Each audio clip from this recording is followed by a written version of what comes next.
Bem-vindos ao Falando Nisso, nosso canal YouTube, com a pergunta de Alan Sobreira.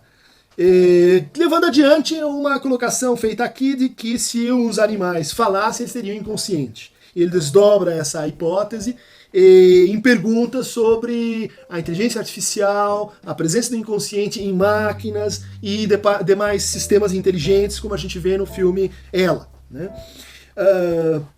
Em relação à ideia de que os animais não têm inconsciente porque não falam, o Alan argumenta de que essa é uma hipótese um pouco assim fácil, porque a gente não conseguiria provar isso, a gente não teria o contra-caso, o contra-exemplo em que os animais poderiam assim apresentar sistemas de linguagem e ao mesmo tempo a ausência de fenômenos ou de efeitos do inconsciente. Não é bem assim, né?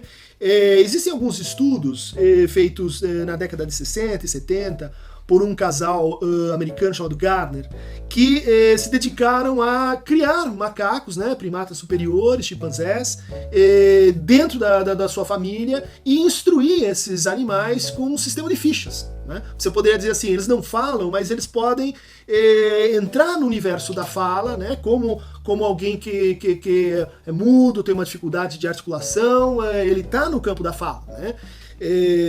Bom, esse casal então fez essa experiência que demorou anos, e o Joshua, é o nome que foi dado para esse animal, ele começou a desenvolver uma inteligência de linguagem realmente diferente, né?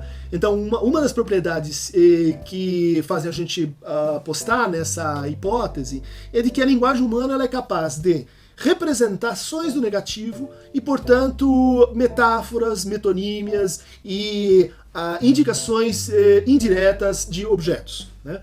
Os animais, abelhas, os macacos em estado de natureza, eles têm linguagem, né? Eles se comunicam, mas a questão é se essa comunicação ela é capaz de ter essas duas propriedades, né? Representação de negatividade e a aptidão à criação de novas palavras, de novos signos, né?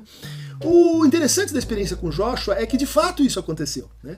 Então, num dado momento, ele tinha uma ficha para maçã e outra ficha para água, né? E um dia ele apresenta as duas fichas juntas para os seus cuidadores e eles ficam um pouco embaraçados até que entendem que o que ele está fazendo é criar uma nova palavra, maçã d'água, né? Ou seja, melancia. Ele estava querendo a melancia que ele estava vendo, que estava disponível. Isso é um indício interessante de que existe a capacidade, né? Existe a potência linguística de metaforização e, portanto, né, indiretamente, de representação do negativo. Mas esse próprio exemplo mostra que essa capacidade, assim como os macacos das ilhas Sakhalin, no norte do Japão, que lavam a batata para tirar a areia dela e transmitem isso culturalmente, portanto, são capazes de ensinar e levar adiante uma determinada prática.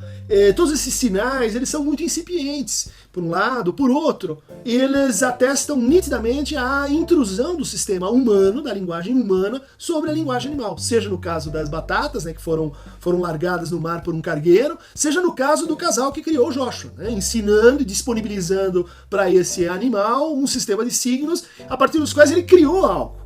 Algo que incomumente a gente verifica na natureza, incomumente a gente verifica se a gente estuda os primatas superiores, os nobobos, os primatas que possuem uma intensa vida social, né?